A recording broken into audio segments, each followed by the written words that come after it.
Hello and welcome to the latest episode of the Cincinnati Soccer Talk podcast, episode 288. Are we going to say bye-bye to Brenner? Let's dive down into it with our special group this week. As you can tell, no Boston Razzle Dazzle Brazzle. This is Bryan Weigel on the host chair. Mrs. Razzle Dazzle Brazzle locked him up, took him to some unknown country, and is not letting him talk to any of us for a week. So I hope there's some big news and he just has to fester and can't reach out because he has no internet. So unfortunately, I'm sure I just probably jinxed us. But oh well, we got some returning voices. We got the great Nate Grillman. How you doing, big guy? You doing all right this week? Yeah, an off week. Rested and recharged. Ready to get back talking about the orange and blue. It was an off week for FC Cincinnati, but I saw quite a bit out there. There's a lot of youth playing this week. I know my U8s had their opening week, 2 games, 2 dubs. Gotta love it. Little Bryan doing well. So glad to get back at it. And hey, we're going to be coming.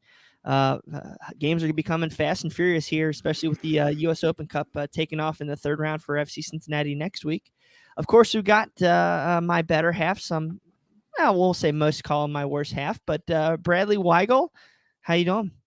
Dude, what was it like to see 2 wins in one weekend? Yeah, no, FC Cincinnati's never done that.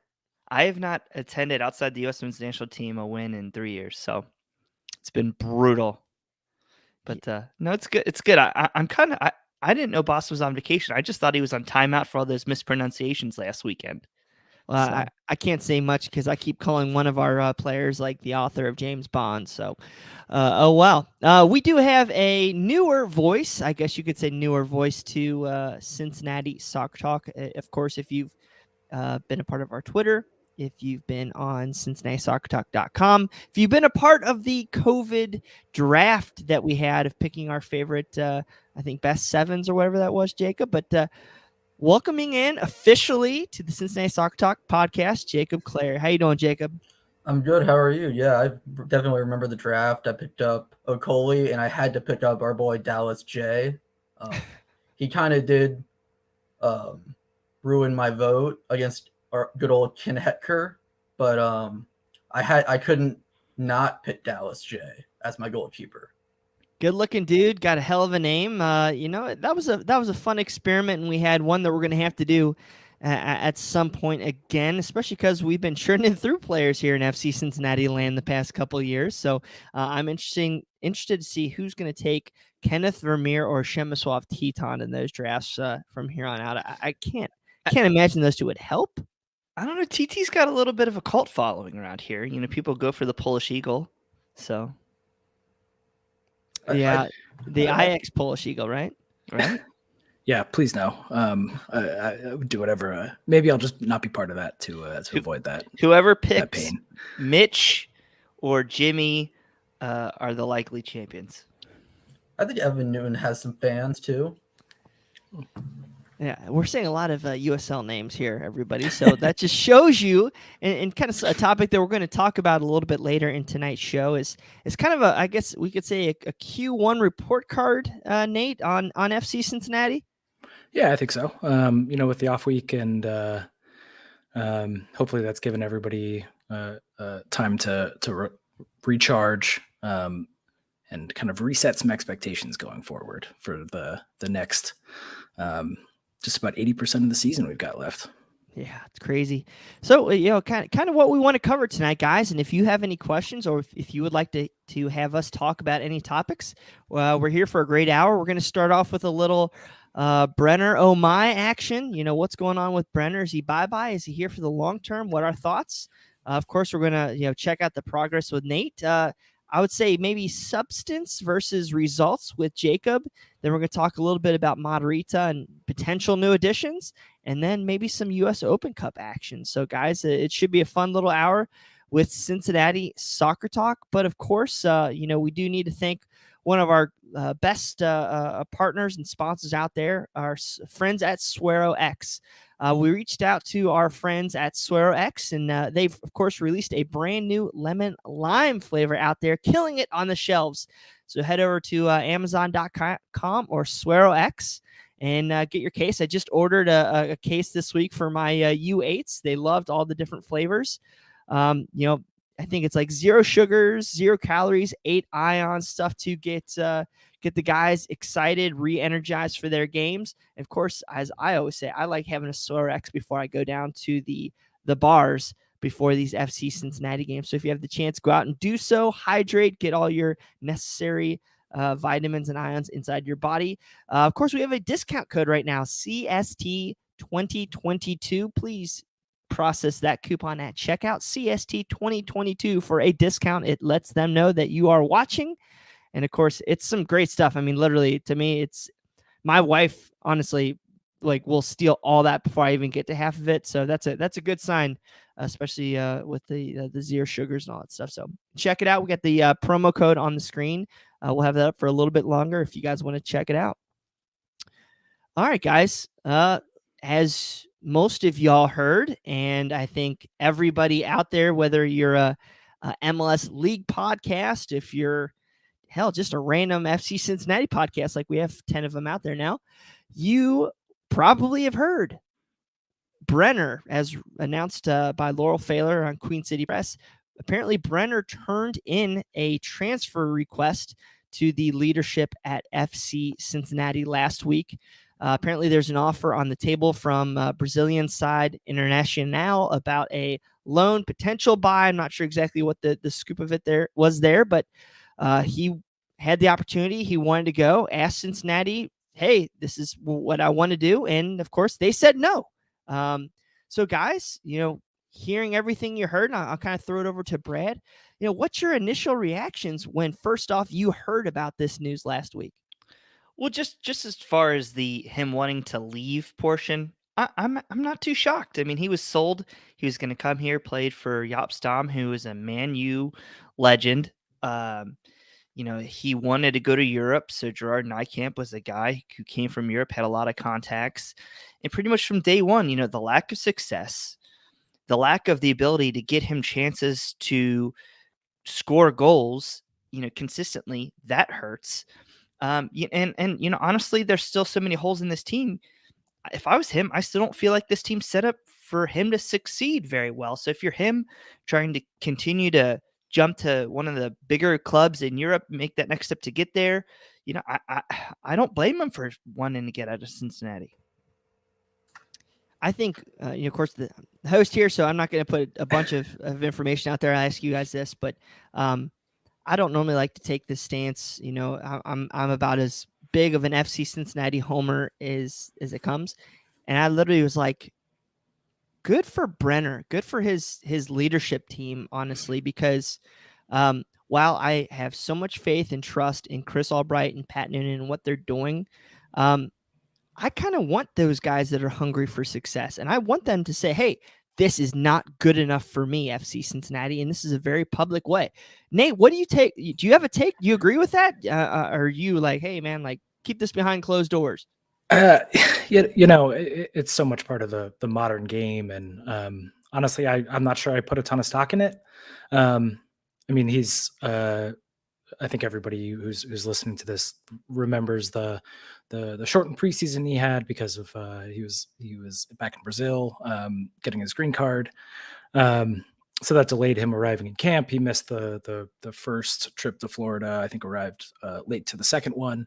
So his integration into the team was a little bit slower than some of the other newcomers this year.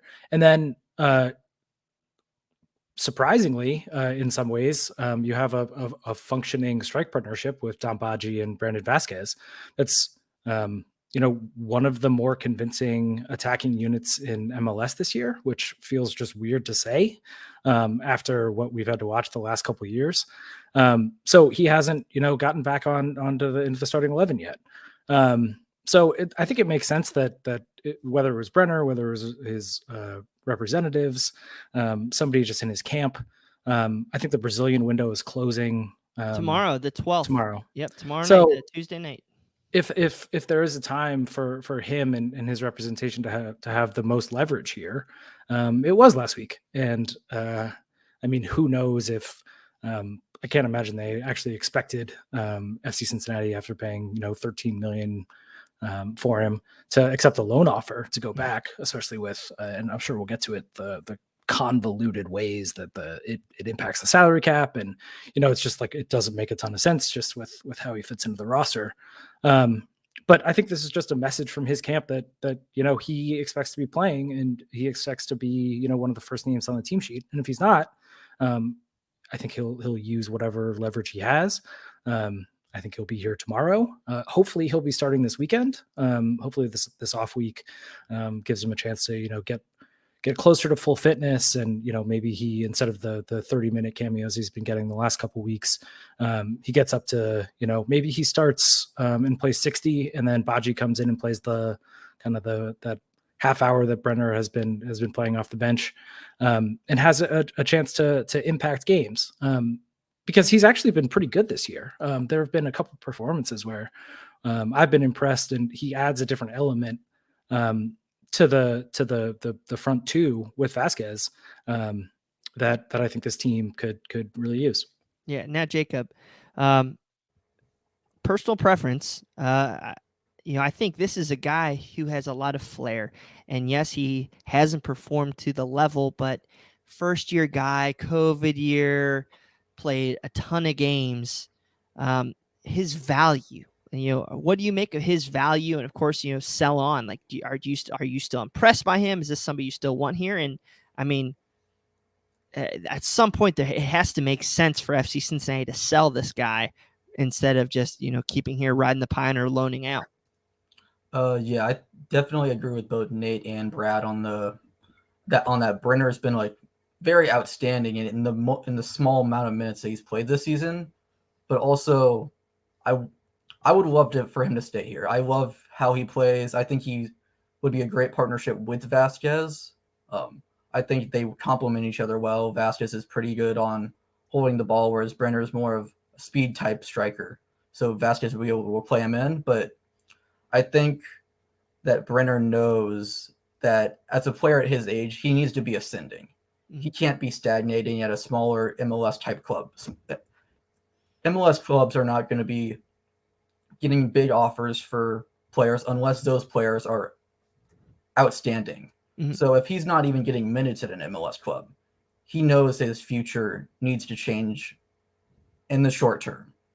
So I think that in his mind, that would be the best thing. And I think if he doesn't want to be here, I would love for him to be here, but if his mind's not in it, I don't want him to feel like he has to play for a club that he doesn't want to be at. Yeah, I think that was a point that I can't remember the website I was reading, but one of their topics that they brought up is, okay, he goes out on a loan, wants to stay there. We want him back. What do you do? That doesn't put the player or the club in a good situation. So that's a good point there. Guys, this is, the Brazilian window closes the 12th. Of course, a lot of windows open up here in the summer. So this is a topic that might not be settled, I guess you could say, for the near future in the next couple months. But Brad, we were talking about what makes sense, for FC Cincinnati to loan or potentially sell on Brenner. Of course, we all want our money back in terms of a sell, but you say they decide to loan him out. Maybe Wednesday comes, we get a news update that, hey, Brenner's going to be playing for International or another club. What would our roster situation, of course, you and Ken have a great budget tracker, what would our roster situation or budget situation look like in the event that happened? Well, if Chris Albright is he's shown to be a smart general manager so far, and how he's making moves within the salary cap, giving himself a lot of flexibility. The one move I just don't see him doing right now is a loan without a mandatory option to buy, because I think you saw, I say last year, maybe with LAFC, where they loaned out one of their DPs and they weren't able to replace that guy because there wasn't a mandatory option. Unlike Austin this year with Pochettino, he had a loan basically to allow Austin to help to get move the transaction forward. They're covering some of his salary for this season, but it's a mandatory option to buy after this season. So they were actually able to clear off a DP spot off their books, so they were able to replace him. So I just don't see it a move, especially short term. But I don't see a move where it's going to be a loan. I just don't see it. Not without the flexibility of being able to bring in somebody else. Because of course, if you did a added that purchase option on there, I don't know anybody who would agree to a $15 million purchase option right now, or a $9 or $10 million for Brenner. I don't think his value is near what it was, or what it probably could still be in another 12 months. Say we do loan him out, Nate. This is somebody that we can at least get some roster flexibility. We move his senior roster spot off. We might be able to get some salary, I guess, relief there potentially if we pay enough, or if they pay enough money of his salary. Do you think overall getting him out and building his value back up, like say in Portugal or Brazil, is a better move than him staying here for 3 months? I don't know. I think it depends on where he goes. And I think being realistic, he's kind of at the lowest his value has ever been, just because he's played on one of the worst teams in MLS history last year and logged almost 3,000 minutes for FCC, and he produced, but not at the level that you would like. So I don't know. It's a tough question. I think if you are Pat Noonan and Chris Albright, you want or believe that you can rebuild his value here. And I think, I can't imagine he goes tomorrow.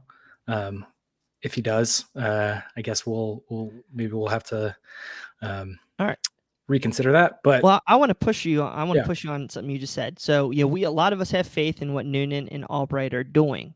Okay. Mm-hmm. And this is something I've seen. It's taking a long time. We've brought in very few reinforcements, whether it's been the off season, the first 2 months of this calendar season.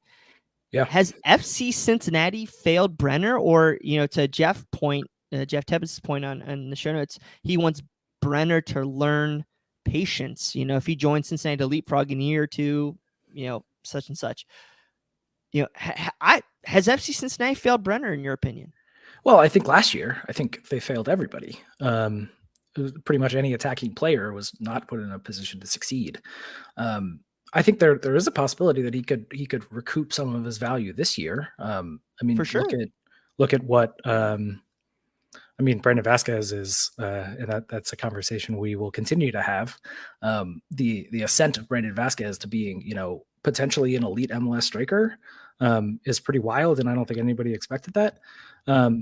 But there's no reason why that Brenner can't, he might not be a $13 million player, but he could be a $8 or $9 million player. And that could be incredibly valuable here.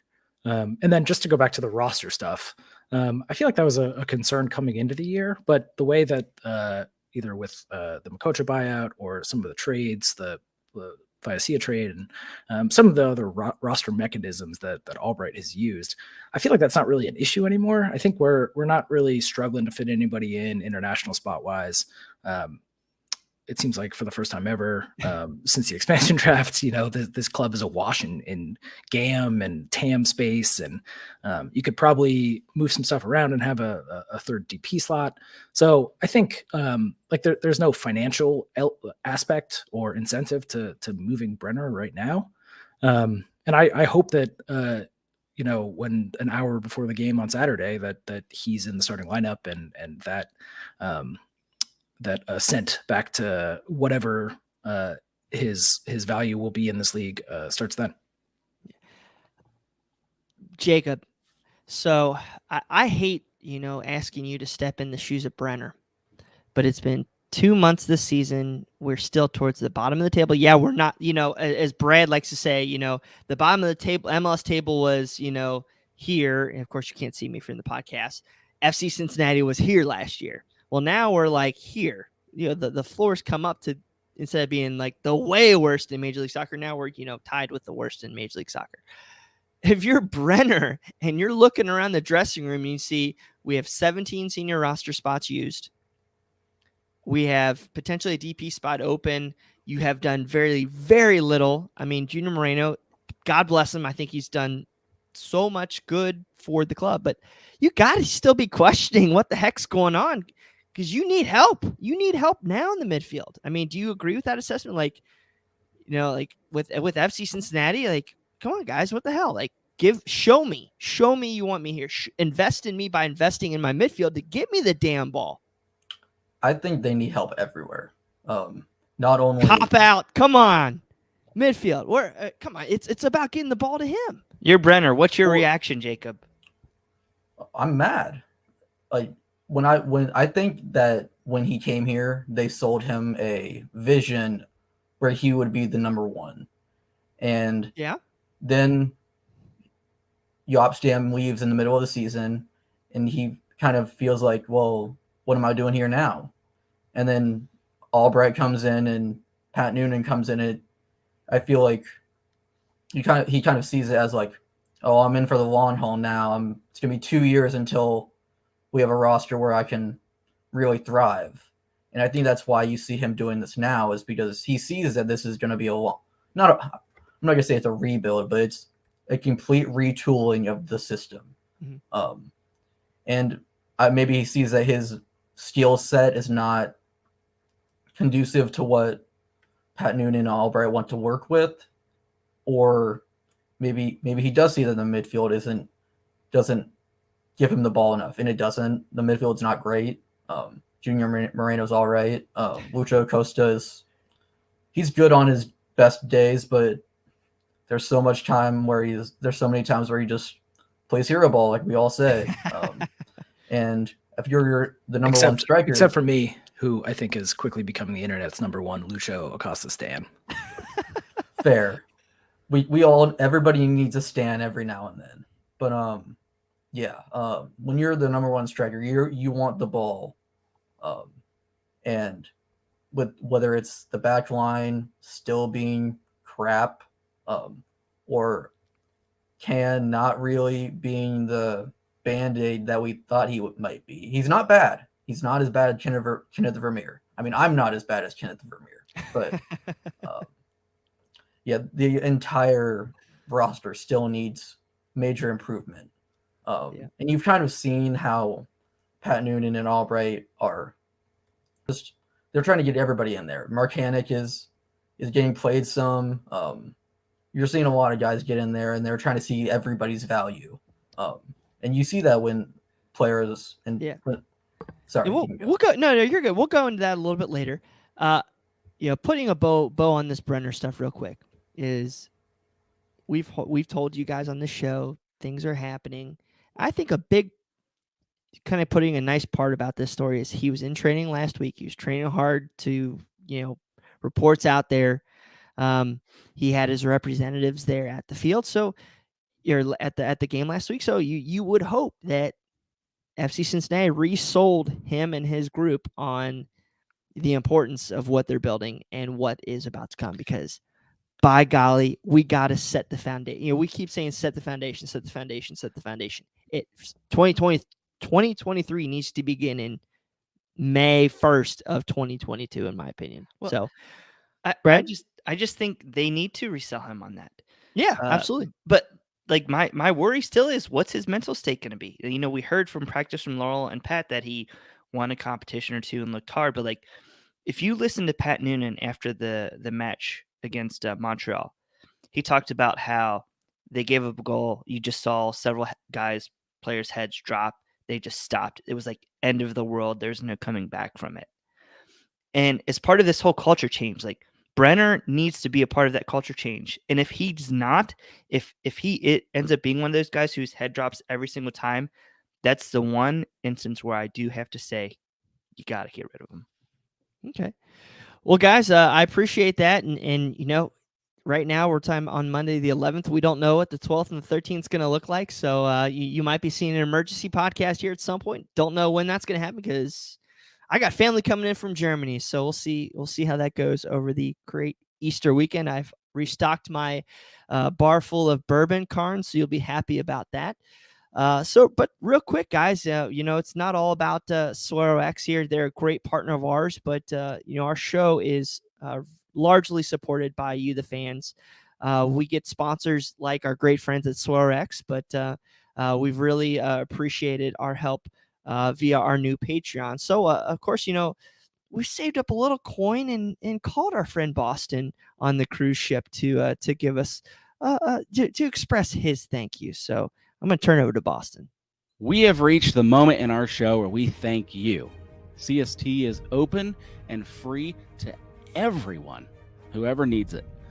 We all know nothing's truly free. There are a lot of costs involved, and of course, we are always trying to better ourselves here, so that gives you the best content. We are fortunate enough to have a strong Cincinnati soccer community that keeps things rolling. So we want to shout out the few select people that have allowed millions, yes, now with an S, to get whatever they need from Cincinnati Soccer Talk and our 3 podcasts since early 2016. You have our thanks and the pleasure of my name butchering. Here you go.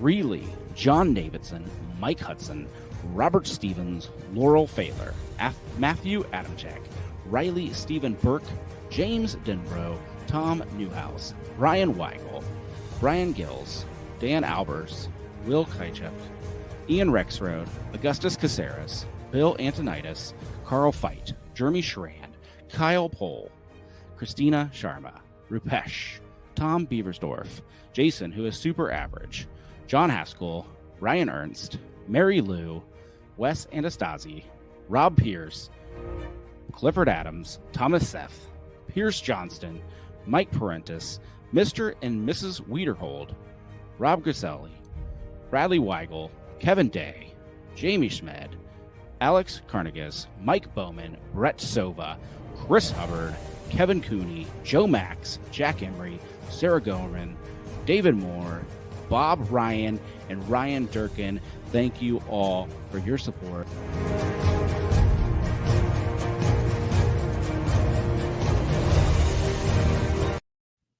Boy, Boston, we need you to shorten that clip up just a little bit, big guy. I know you can talk faster. I hear you every Monday just fly through stuff. So, no, I'm joking. Guys, thank you so much for your support of Cincinnati Soccer Talk, and we appreciate you. Guys, I wanted to say this. We are fans of FC Cincinnati. We're kind of one of those hybrid groups that, we are credentialed. We have professional writers like Jeff Wallner, Jeff Tebbets sitting up in the press box. We appreciate everything you do. And if you guys would like Cincinnati Soccer Talk to come out to an event you're doing, or if you're trying to organize something for soccer in Cincinnati, please reach out to us at feedback@cincinnati-soccertalk.com. We'd love to partner with you. We can do a live show, different events. So I can't promise we can say yes to everything, but we want to get involved and help, you grow your events too. And that helps the whole FC Cincinnati community grow. So please feedback@cincinnati-soccertalk.com. I promise Jacob won't show up. It'll be me, Brad, Nate, all those guys. I'm joking, Jacob. All right, guys, let's dive down into kind of what we were talking a little bit earlier about, is reviewing the progress of FC Cincinnati in 6 matches so far. Cincinnati, Nate, we're doing pretty well on the XG side of things. I think we're 3rd in the league in XG, but I guess we're a little bit below the middle of the pack in goals scored, unfortunately. Yeah.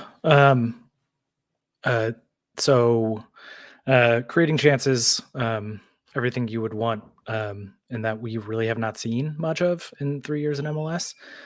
So this actually looks like, a pretty cohesive, dangerous attack at times.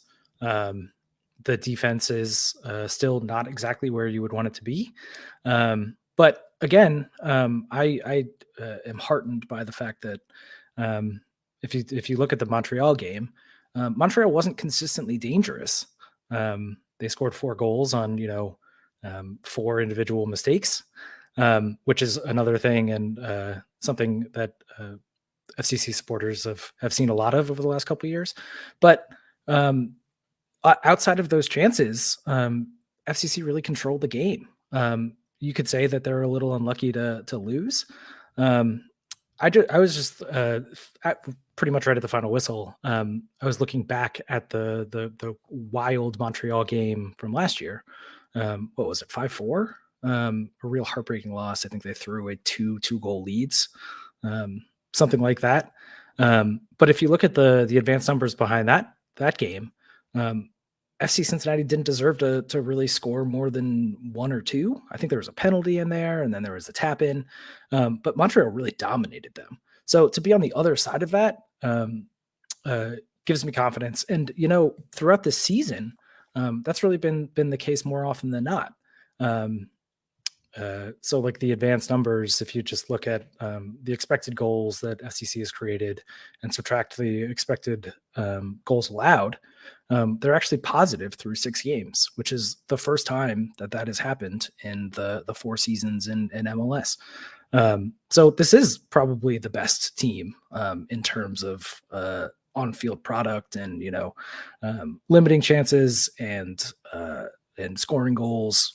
Hopefully they were a little unlucky to start the season. Hopefully that comes back, and it is still a pretty small sample size. But I think, looking from like a more 30,000 foot view here, I think there's a lot of reason for optimism, especially, going back to what was mentioned earlier.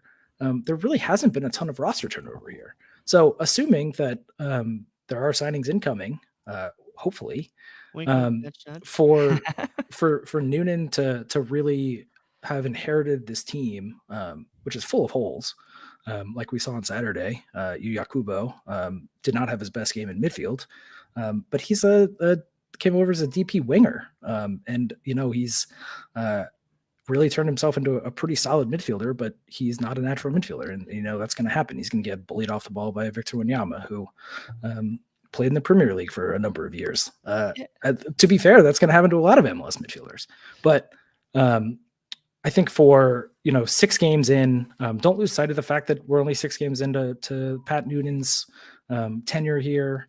That's really not a lot of time, especially considering that you're playing against a Montreal team that almost made the playoffs last year with Wilfred Nancy, and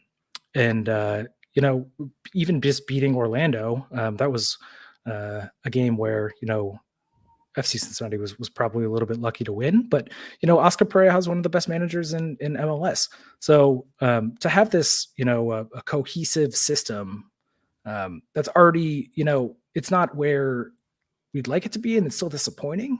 But in this last week, I was just kind of like reassessing my expectations for this team, and I think if you had told me at the beginning of the season that 6 matches in, FC Cincinnati would be competitive on a weekly basis, and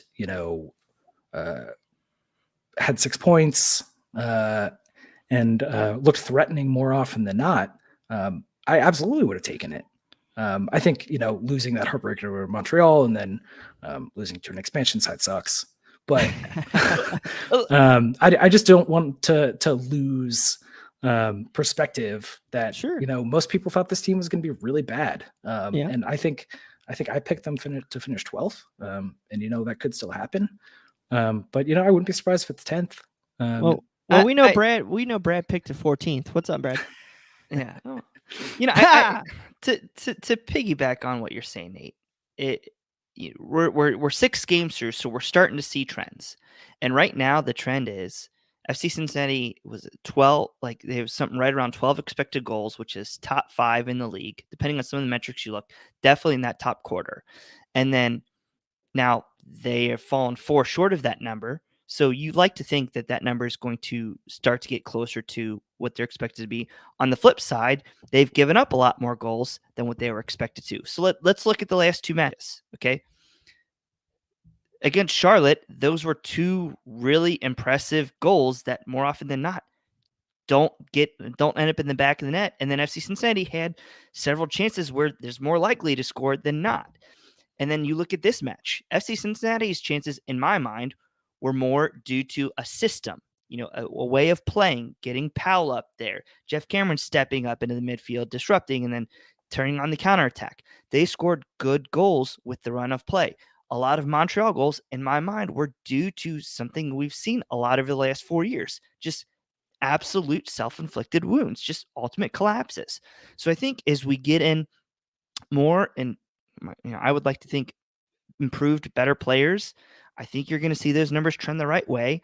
So I do believe there's hope on the horizon. Is this an MLS playoff team?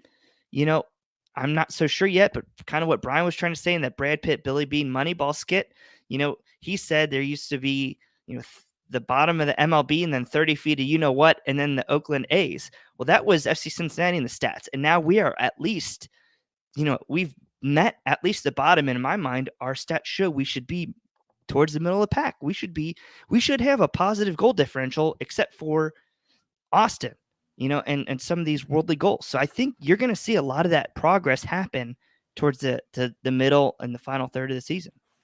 Man, I'll tell you, I feel like you haven't watched FC Cincinnati over the past 3 years because we never get closer to the mean. We're always on the fringe. No, I'm joking. Jacob, this team hasn't been performing. I guess we've been doing okay, but I don't know if would you agree with this?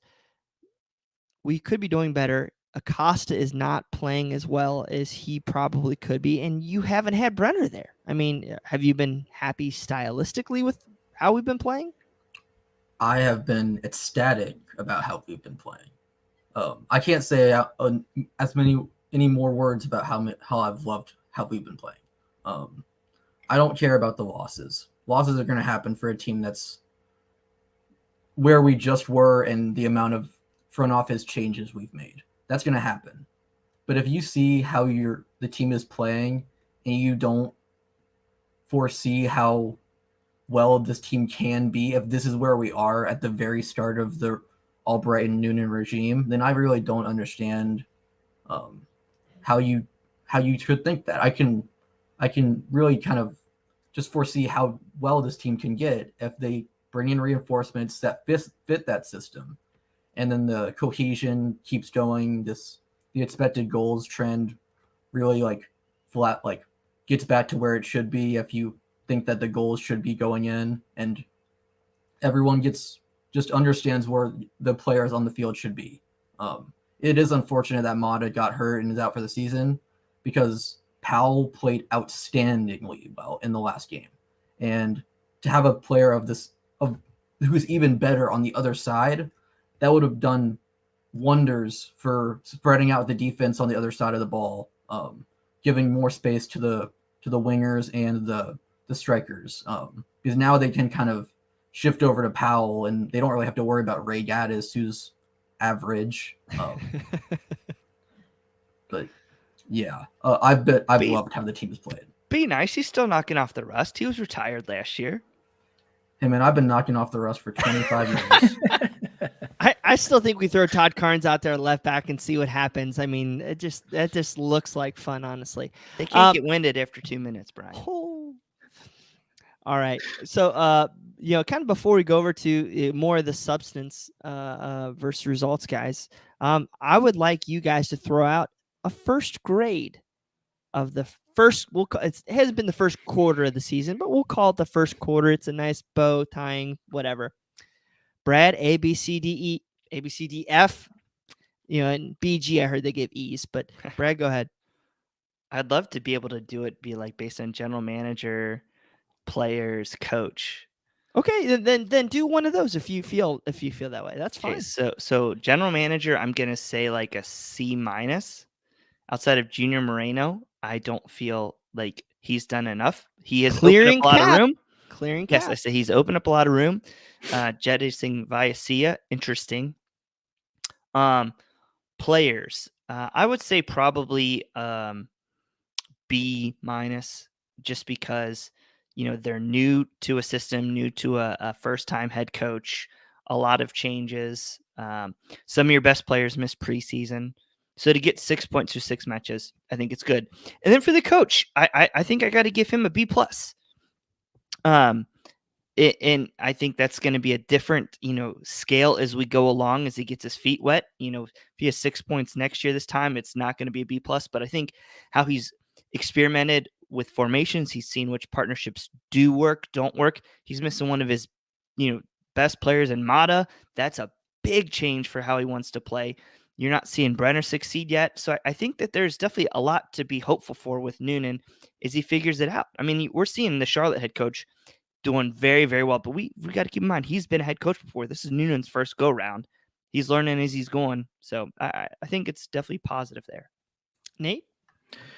I'll go just to, preface it. I think C would be average. I'll go B-, factoring in everything. I think I'm slightly above. I'm slightly impressed, I would say. This team is better than I expected, especially given the lack of roster turnover and something that I've been thinking about, and let me know if this makes sense or if you disagree. But I'm not sure that the lack of signings, it's been very frustrating. But I'm not sure that you would want Albright to go out and make some panic signings right now. Like the real upgrades, those guys are still playing. Those guys still play until June. You could secure the deals, but nobody's coming before that European window opens, hopefully. Because, if they're good enough, I know we've talked about Carlos Guerrezo at Augsburg, but, he's in a relegation dogfight. You really want guys coming over who can impact the team positively. And if that's, you don't just want bodies for body's sake. So hopefully they have some stuff cooking and some deals that will get over the line. But I don't think you want, like if you're bringing somebody over who's playing in Europe right now and they're available, that would be a red flag to me. I don't think FCC should be looking at that kind of player. You want what? No Adrian Regaton? No. Where's he? Bring him back. So I still think there's plenty of time. Everybody talked about how Toronto won the offseason because Insigne is coming over. He comes over in after that when that European window opens too. So there's still plenty of time for Albright to make a splash, especially if somebody's coming from across the Atlantic as opposed from up from South America. Speaking to a guy who's got a degree from a school that grades on the curve, Jacob. I'll say a straight B, but I've just to kind of go with Brad on the general manager stage. Like Nate, I do think signings. We shouldn't necessarily be disappointed that there aren't multitudes of new players coming in. But I love how he's gotten rid of some of the fluff from the Nijkamp era. Not even fluff, like churning away players that he didn't want. When Albright came in, we were like, how is he going to do this? How long is this going to take for him to get the players that he wants in? And right now it feels like he's at the players that we had at that point are the players that we now have that he wants to be in the group. That's a good point, Jacob. Well, I want to, Bryan, not to steal our conversation from the car today, but like we look at Pat Noonan, we're seeing results. We've got like the warm and fuzzies, okay? Like, we see the promise. Some of these players like, oh, Alice Powell, he might be all right, But like, I don't have that feeling yet with Chris Albright. I don't really know him. He hasn't talked for a long time. And he's working. I don't blame him at all. I think it's really his grade's incomplete. It's just, I don't really have those big positive moments to be like, oh, he can go out and get that big signing. Right now, we've just seen him get older MLS vets. And so that's the only thing that I've been able to see him do right now is get those older MLS vets where I think we need to go out and see what he can get, who's the impact players he can get, what type of markets he's shopping in, what type of markets he's looking at, what connections does he have internationally. And those are all incomplete right now. So that's why I have that grade. All right. Well, those are fair grades, Jacob. It's we're talking about style and substance.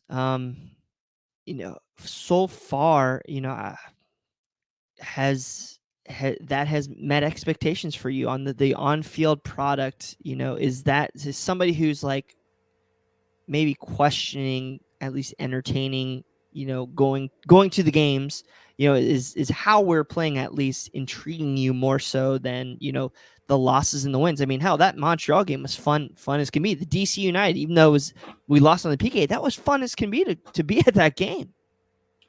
Yeah, I mean, I haven't been to a game since the first MLS season. I know 2020 COVID, that there's reasons why we were not able to go to games that season.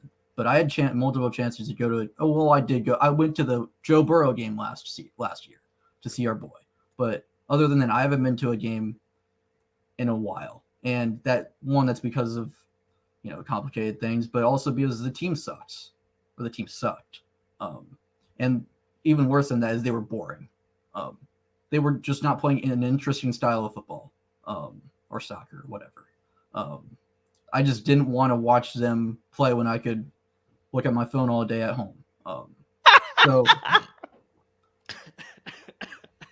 but now this team makes me want to watch a loss rather than I would rather watch a loss from this team than a win from the last 3 seasons, because the way that this team is playing, it feels like there's a chemistry there, and it feels like there's style, and there's more than just substance there. There's a lot of substance there and a lot less style.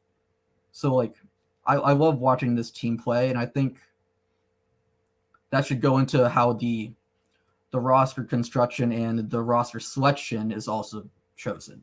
I don't think that they should just be playing a ton of veterans that they feel like they could get a win here and maybe a draw here. I think that they should be looking at the team selection in terms of this guy might not be the best right now, but if we get him a lot of experience here, maybe next year he'll be one of those guys that you can have as sharpied into the roster, that kind of thing. So I hear you saying that we need to play more Harrison Robledo and less Harrison Dunanan. Yes. Amen. Now, if you guys are listening to Jacob, like his comments, I know Jacob didn't write this, but Grayson wrote a great piece on the importance of the second roster, the MLS Next Pro roster, on CincinnatiSoccerTalk.com that speaks to a lot about what Jacob's talking about with playing your kids, as in the second team, but getting them acclimate to the professional roster, and having Robledo play 65, 70 minutes in an MLS 2 match, and then in June, July, featuring for the MLS club. So I do agree with a lot about what you're saying, Jacob. My wife, we took the kids to the game, and she's like, well, this feels a little different than before, and I credit a lot of that to Pat Noonan. Of course, we're going to have crud moments. I mean, you saw the highs and the lows with Montreal, but overall, I think we're entertained a lot more so far. We'll see how long that carries us into the second quarter of the season, Nate. Yeah. I was just going to say, at some point, this is going to have to transition from, we've got a good XG to we're scoring goals, and our XG says we shouldn't be giving this many goals, to playing decent defense. If we don't make that transition this second half of this second quarter of the season, all that hope and goodwill is just going to go straight down. I do kind of have the question. At one point in the season, if we're still playing like this, where we're getting these losses, but we still play we're playing like this, but we're getting the losses, at what point in the season do you think public opinion kind of turns? Is there a point where this team has to start getting those wins this season for it to feel like we're getting the results that we want? Or do you think it's okay that we're still getting this kind of play at the end of the season? That depends who you are. It also depends how well the Reds are doing. Yeah. But no, I think it's still April. And you guys are around TQL Stadium on match days, and just the city, a lot more than I am. But it would be great if FC Cincinnati had a similar turnaround to the Bengals. I don't think that's realistic, and I hope nobody's expecting that. MLS Cup, maybe. So, for me, I would just be happy to, see continued improvement and competitiveness, which was something that, this team did not have a lot of last year. There were a couple, 3 or 4 match stretches against some really bad teams where they were pretty good. But I think just as long as there's a fun product, and hopefully people will keep going out to the stadium if they're scoring goals. And individual mistakes are going to happen to every team. We're talking about the individual mistakes that FC Cincinnati made against Montreal. Just think about that from a Montreal perspective, where Alistair Johnson literally was lying on the ground and headed the ball into his own net because he couldn't move it off the line. Like the takes would be crazy. Georgi Mihailovic scored 2 really good goals. And then you had a frustrating counter. And players should have done better. But I think, the hope with the underlying numbers and the advanced numbers is that over the course of the season, all this stuff's going to even out for the most part. So the luck should even out, hopefully. And that hasn't happened in the past. 3 years of that.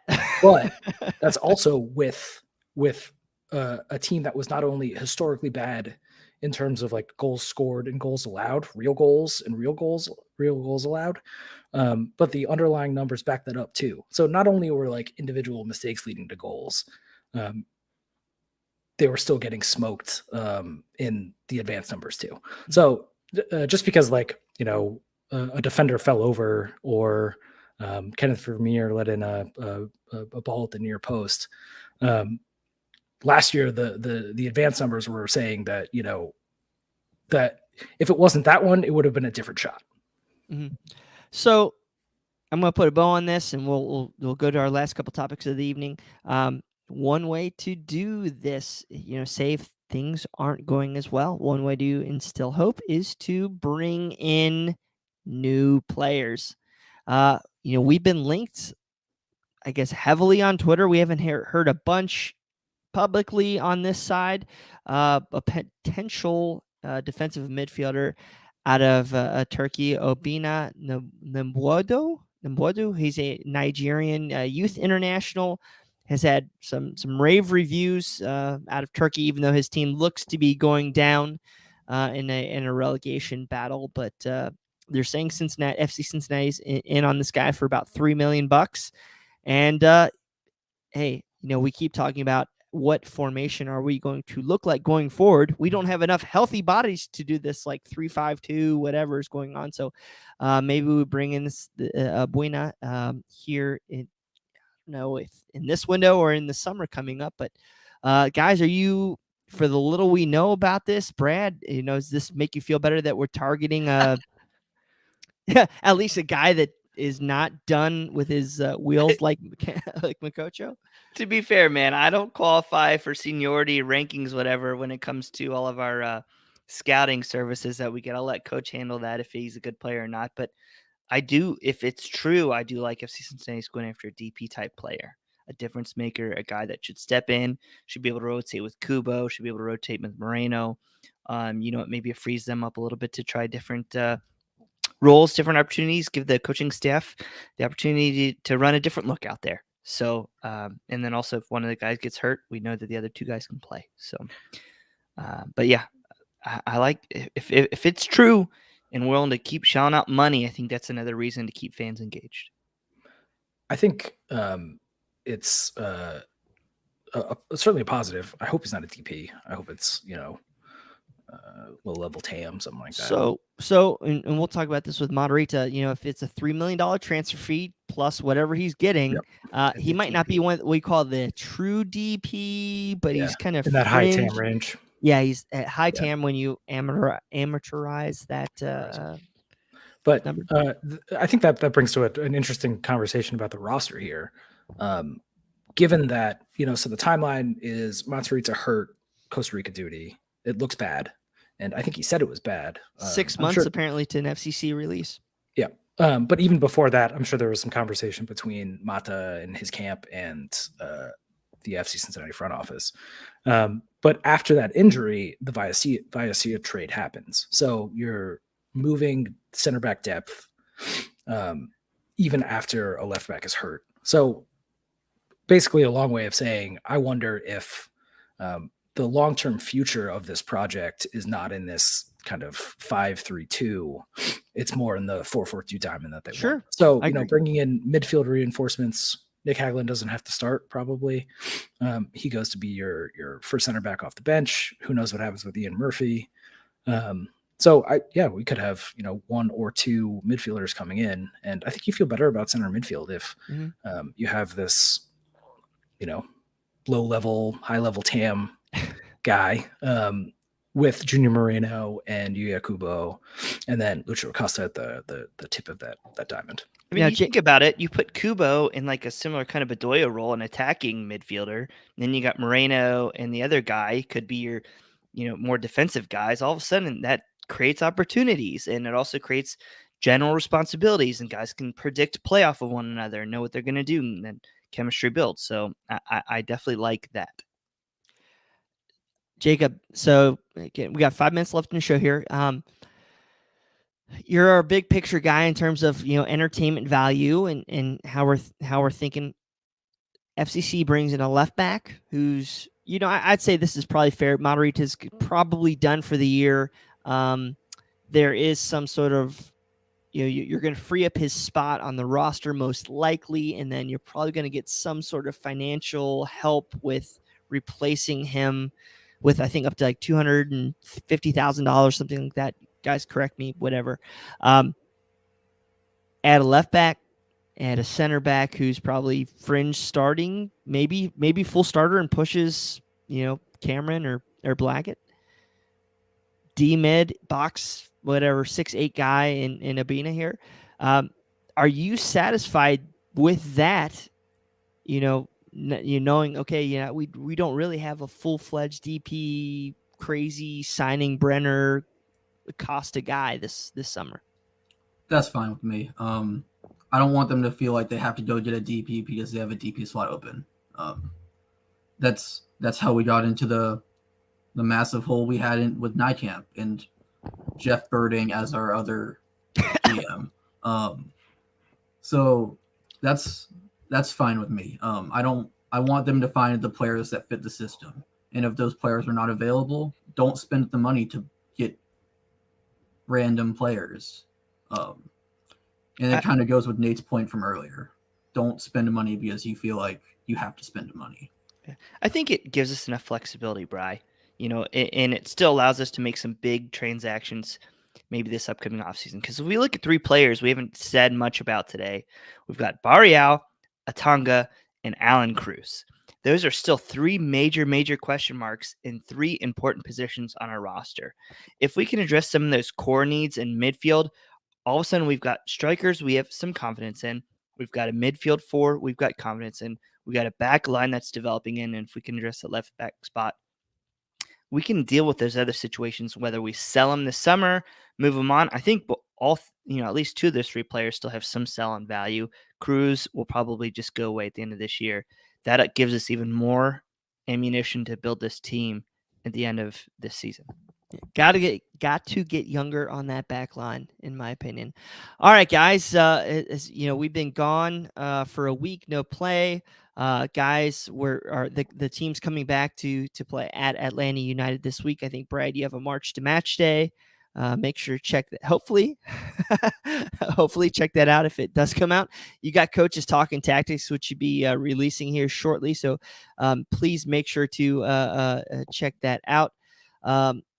We do have a game, it looks like, coming up a week from Tuesday on the 19th versus the Pittsburgh Riverhounds. Yes, guys, U.S. Open Cup round 3 versus our former USL rival, one of the rivals. I know CST took a bus up there to Pittsburgh a couple of years ago. It should be a lot of fun. You guys hopefully going to go?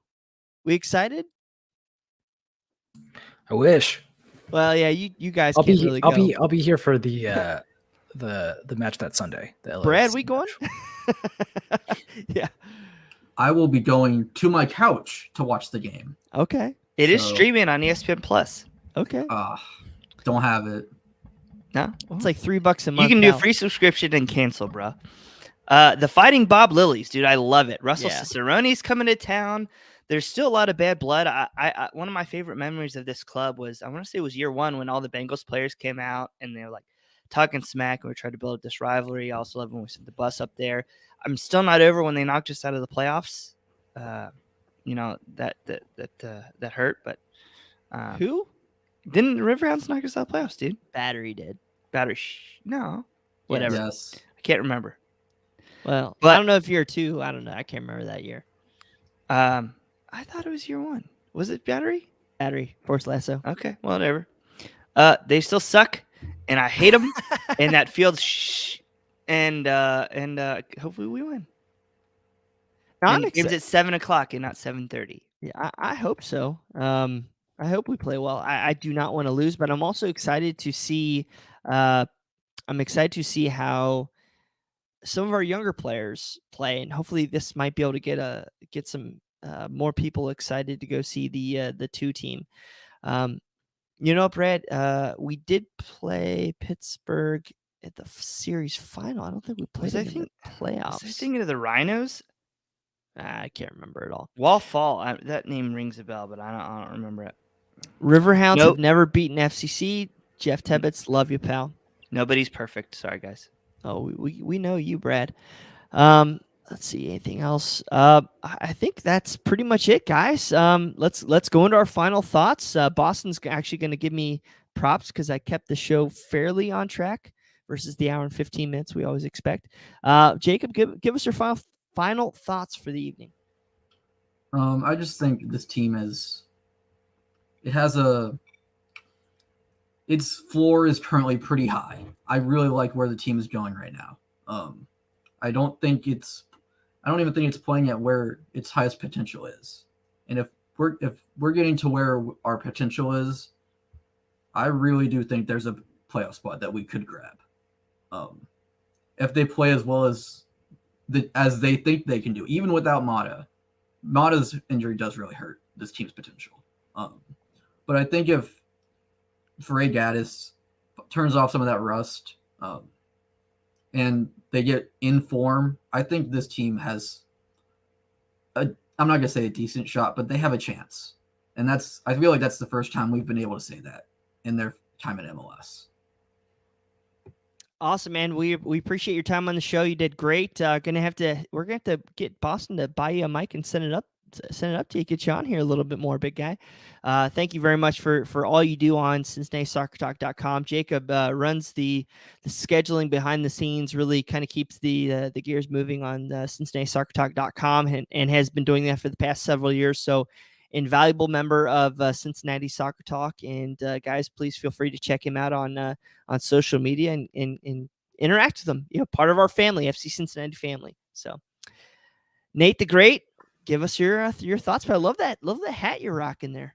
Yeah, I have to rep the preferred or a preferred brewery in my hometown, which I will be back to in the near future, and I'm really excited to be in town for the LAFC match, and then hoping to also stop by NKU and see FCC 2.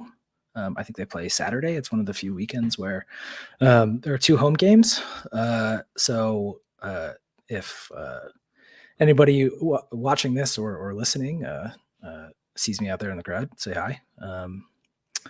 Would love to meet more Cincinnati soccer fans in person. But yeah, I think just my big takeaway after my personal takeaway after thinking about it during this off week is not to get too high in the coming season. I know people are after the two game win streak, it might be natural to start thinking about that playoff line. But if you'd been told last year that this team could be, dreaming of that, I think all of us would have taken that 100 times out of 100. So just try to keep some perspective. I will be, depending on, what happens this weekend in Atlanta, and then, as the schedule gets a little bit tougher. But just have fun with the season, and hopefully we'll have some new signings coming in to dream about, thinking about what they could look like in the future in 2023 when Chris Albright's vision can really come together and start to push this team to where we all hope it is. It better come together. Bradley Weigel. Well, I'm flipping out over here as you guys are doing your final thoughts because apparently a little bit ago, Luan, who plays, I want to say he plays for Sao Paulo, Brazilian stud player, just tweeted the eyeball emojis and then tagging Brenner. So if we want any more chaos, you know what? Maybe all of our takes earlier were wrong. Who cares? You know what? There's I like where the coaching staff's headed. I like a lot of our pieces. Brandon Vasquez is going to make the World Cup squad. Let's do this. And I had fun tonight, guys. Thank you for allowing me to be on the adult show versus the Redheaded Stepchild March to Match Day. I get to talk on this show versus ask questions. I love it. I know you love my opinions. No, thanks, Bryan. Good job. Good job, Miss Boston. I love when he makes fun of me on our March to Match Day shows. So this helps me a little bit. Well, I make fun of you every day at the office, and you always just kill me and make me feel awesome every day too. Guys, please make sure. I'm here to build you up, Bryan. This is the older brother. That's what I'm here for. 4 minutes. I kicked you out. That's to give you pieces of myself so you can build yourself. Better at soccer. I kicked your head out the first. I'm not sure there's any sport you're actually better at than me at. You like, go there. You not even go close. There. Volleyball? We're twins. Baseball? Oh, okay. You can be better than volleyball than me. I'll let you have that one, Bryan. Yeah, at baseball. Guys, check out Swero X when twins aren't fighting at Swero X. Go check them out. Amazon. You can buy them on their Swero X website. Please use CST 2022 discount code. See, I remember that. Boston couldn't remember that last week. So go check it out. I have a brand new case. It's so good. Wife loves it. That's all it's important, keeping her happy, especially when the kids knock the coffee and get it all over the bed tonight. That was great. You should have seen the shop vac action I had going on, Jacob's perfect form. All right, guys. Thank you so much for checking out Cincinnati Soccer Talk. We are very excited to see how this week's going to play out. If something happens with Brenner, I'm not sure exactly if we'll be able to cover it this week or not. It's Easter week, but we will do our best to get live reactions to any updates going on. Please go check out CincinnatiSoccerTalk.com. I know that Grayson has a piece in the hopper for Abina. And we'll see what happens going forward this week. We should have some fun news. I know I've been saying that for the past 2 weeks, but lots of positivity going on, I believe, and here at FC Cincinnati land. So CincinnatiSoccerTalk.com. Please rate, review us on social media and on your favorite podcast network if you can. And without that, guys, have a good one. What does Brett say? Onward and onward to 3 point. What does it say? I stopped saying that a while ago. Watch your tackles. See you.